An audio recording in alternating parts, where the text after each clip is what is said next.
Seven. Over here. Seven. Over here. Look here. Look here. Seven. Look here. Seven over here. Seven. Over here. Seven. Smile. Some movies are career rocket fuel, the kind that take a promising actor and launch them straight into the Hollywood stratosphere.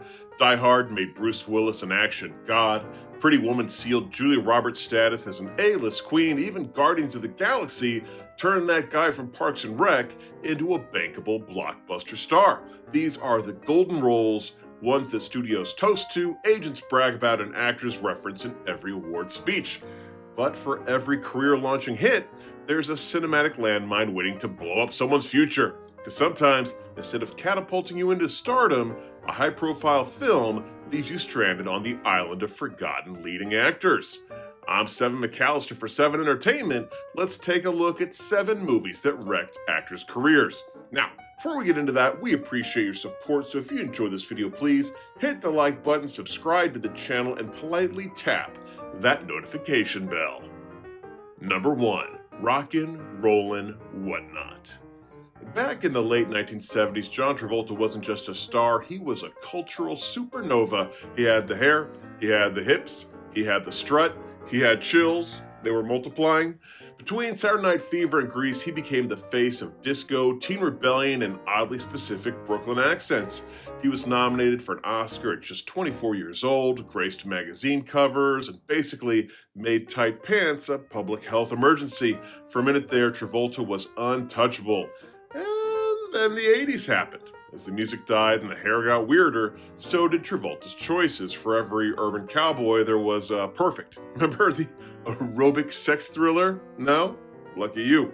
But by the late 80s, he was mostly known for his talking baby movies. You know, Look Who's Talking, Look Who's Talking Too, Look Who's Still Talking, Look Who's Also Talking, For Love of God, Stop Talking. Shine had faded, Hollywood had moved on. Travolta just wasn't cool anymore. He was a punchline with a chin dimple. Then along came Quentin Tarantino, wielding a typewriter and a trunk full of pop culture references.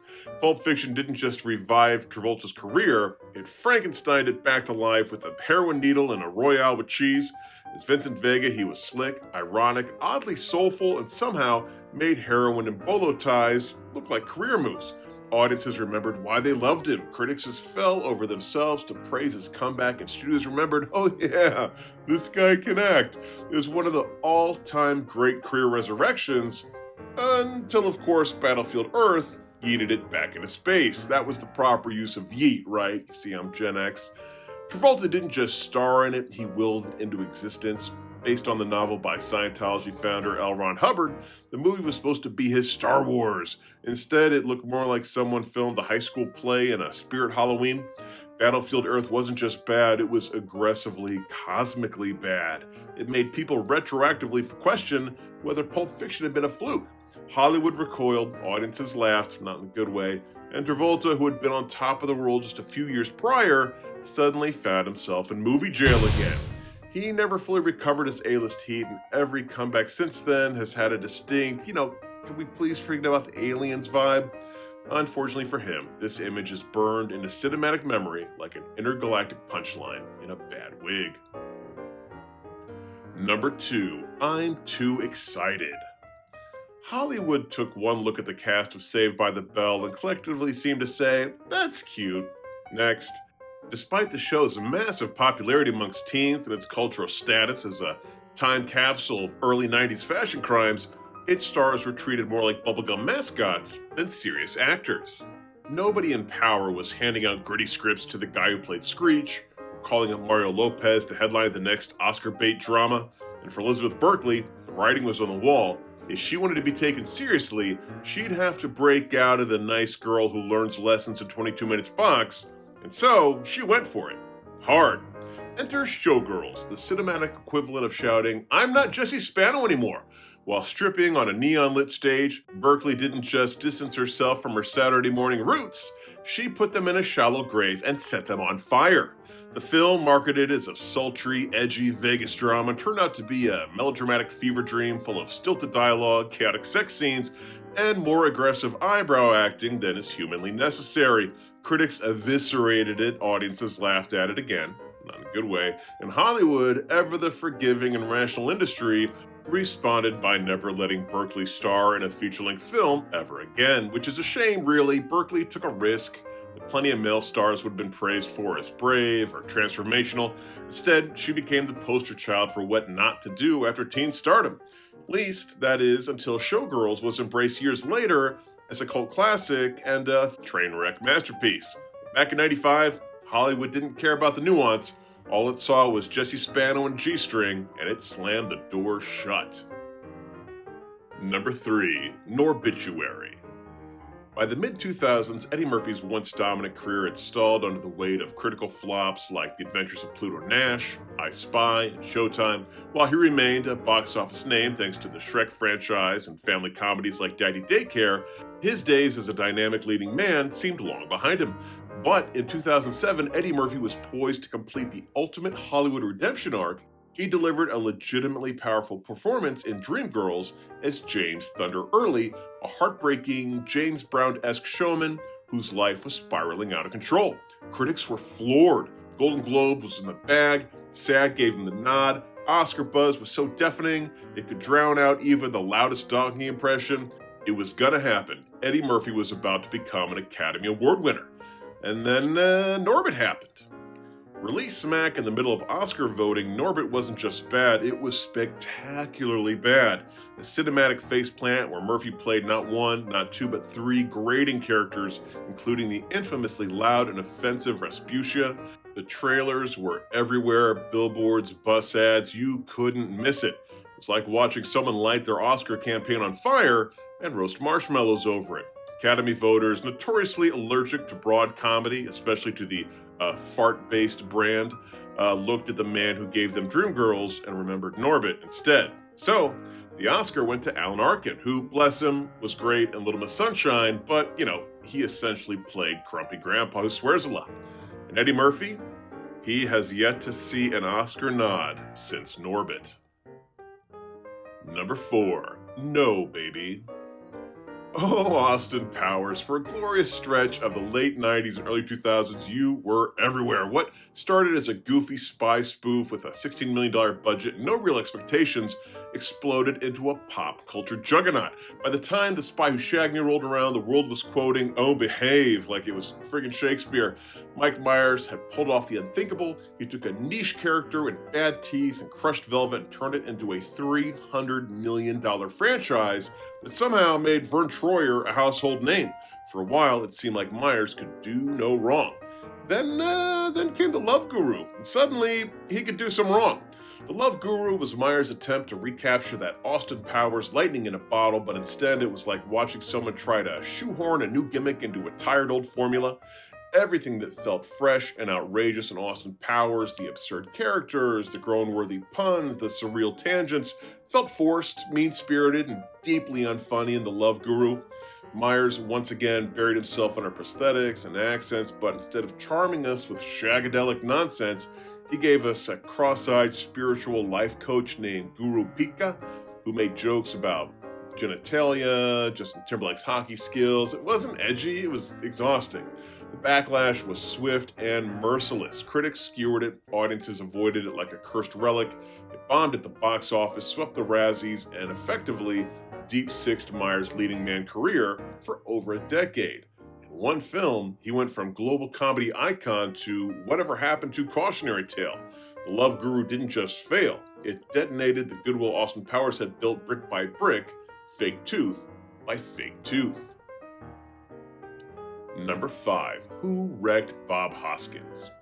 Now, you may notice a theme with this list where a big-name actor does a crappity movie and it capsizes his or her career. Well, this one is quite the opposite. It's a wild twist of Hollywood irony that Who Framed Roger Rabbit, a groundbreaking, critically acclaimed box office smash, didn't launch Bob Hoskins into a new stratosphere of stardom. It quietly sidelined his career instead. As Eddie Valiant, Hoskins held the whole cartoon anarchy circus together with a performance so grounded and committed, you actually believed he was yelling at an animated rabbit. He wasn't just playing it straight, he was doing fantastic dramatic work while surrounded by invisible animated lunatics. The film became a phenomenon. Studios celebrated, critics raved, and Bob Hoskins started hallucinating cartoon characters. No joke. He later revealed that acting opposite green screens and tennis balls and imaginary cartoons for 8 months straight sent him into a psychological spiral. He began hearing voices and seeing animated characters even when the cameras weren't rolling. His doctor ordered him to take some time off, and Hoskins backed away from Hollywood just as his career should have been exploding. He'd proven he could headline a massive film, mix comedy with noir, and be gruff and lovable, basically like a British Tom Hanks. But instead of following it up with another star vehicle, he distanced himself from big blockbusters and turned his attention back to smaller, UK-based projects. To make matters worse, his later big studio attempt, Super Mario Bros., We're Looking at You, only buried him deeper in the bad career choices column. So while Roger Rabbit should have been the film that turned him into a global A-lister and ended up frying his brain, derailing his momentum, and nudging him away from the kind of fame that he absolutely deserved. Number 6. Davis Jones' Locker. In 1995, Gina Davis was riding a wave of critical acclaim and box office gold. She won an Oscar for The Accidental Tourist, stole scenes and an Academy Award nomination in Thelma and Louise, proved her comedy chops in hits like Beetlejuice, and even captained the Rockford Peaches to the final game of the All-American Girl Professional Baseball League Championship. She had that rare mix of statuesque charisma, sharp timing, and dramatic range that made her a go-to leading lady in the late 80s and early 90s. Hollywood loved her. More importantly, trusted her to open films. Then came the Pirates, and the Cannonballs, and unfortunately, the end credits. We're of course talking about Cutthroat Island, the movie that torpedoed Gina Davis's career and took an entire studio down with it. At the time, Davis was Hollywood royalty, so naturally, she teamed up with her then-husband, Rennie Harlan, to make a big swashbuckling pirate epic that cost more than some small countries' GDPs. Well, what could go wrong? Everything. Plot was incomprehensible, the jokes were DOA, and the same audience that watched Gina flirt with Brad Pitt in his hairdryer weren't interested in watching her sword fight in a puffy shirt. The film flopped so hard it was officially declared the biggest box office bomb of all time. At that time. 2023's The Flash has since taken the mantle. The studio behind Cutthroat Island, Carol Co. Pictures, straight up folded, as in gone, does not exist anymore. Gina Davis didn't just bomb, she helped bankrupt the company. Hollywood, not known for being forgiving, basically locked the door behind her, and roles dried up faster than a sandworm in the desert. The irony here is what could have been her Titanic ended up being her Titanic, like the real one. Oh, and speaking of Titanic, number 7, Phantom box office. Oh, Rose is displeased. What to do? After stealing scenes as the jilted douche villain Carl Hockley in Titanic, Billy Zane was perfectly positioned to become Hollywood's go-to bad guy. This was his moment, the big leagues, the bright lights, the chance to parlay that notoriety into some leading roles, and he decided to bet the farm on The Phantom, a cheesy superhero flick featuring a guy that most people had never heard of before. Quick, what are the Phantom's powers? Trick question, he has none. He just wears a ring that also doesn't have powers, but when he hits you with it, it leaves a little skull-shaped dent.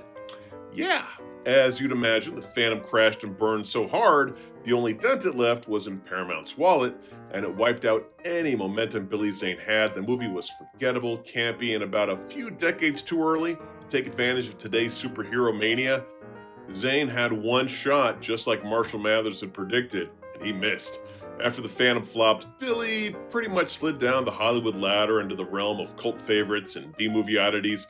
Instead of blockbuster villainy, he became the go-to guy for camp and quirky side roles that nobody quite took seriously. But hey, he embraced it, popping up in everything from Zoolander to random TV guest spots, proving that if you only get one shot at the top, you might as well have some fun falling off the mountain.